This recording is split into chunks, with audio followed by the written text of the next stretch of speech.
There are very few things that I find more rewarding than going out to my garden and picking some fresh produce for my family.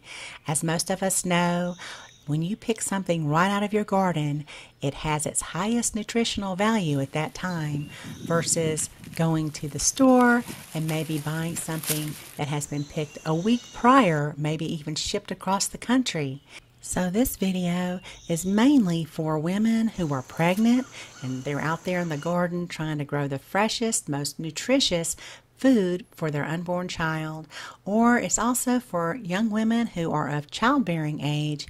Maybe they're thinking about getting pregnant. So if you have a niece, a granddaughter, a daughter, someone who is pregnant, this might be a good video to share with them. So what I would like to share with you is an infection which can be spread through cat feces. And if any of you have ever had a raised bed garden, you most likely have also had a cat use that as their litter box.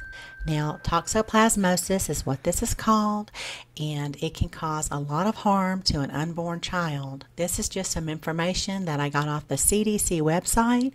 I will also leave links down below the video for more information in case you'd like to read up on it. Basically, cats that do a lot of outdoor hunting and they eat a lot of raw meat can spread this parasitic infection. So according to the CDC website, a mother may not even have symptoms from the infection, and most infected infants do not have symptoms at birth but can develop serious symptoms later in life, such as blindness or mental disability. And then occasionally, infected newborns also have serious eye or brain damage at birth.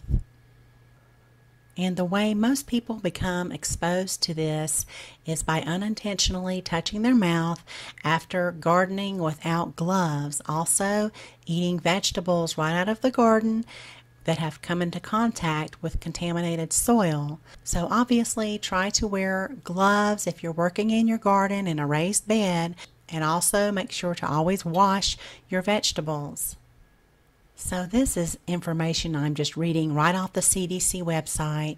Of course, you can pause this and read it if you like, or just go down below where I'll have links to this information. So it's just always disappointing when I go out to my square foot garden, my little raised beds, and I'm looking forward to working the soil and planting something new, and I notice that something's been digging around, and sure enough, it's usually that a cat has used it as their litter box. And personally, I don't have a cat. I mean, we have neighborhood cats though, and they really do help keep the small rodent population at a minimum. But of course, these are the cats that also spread this infection. So a lot of times we want to have a farm cat or a barn cat around our garden. So I always notice an uptick in the rabbit population when there's not a cat around. And I have a garden in another area. There was a barn cat out there forever, and then he got hit by a car.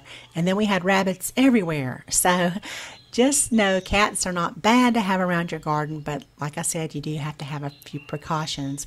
And for those of you who are growing in a vertical garden, you know you're not going to have that problem with cats or animals getting into your garden. Maybe a squirrel could climb up there. I've never had any problems with critters getting into my vertical gardens, and I'll leave information below the video on those if you're interested in that.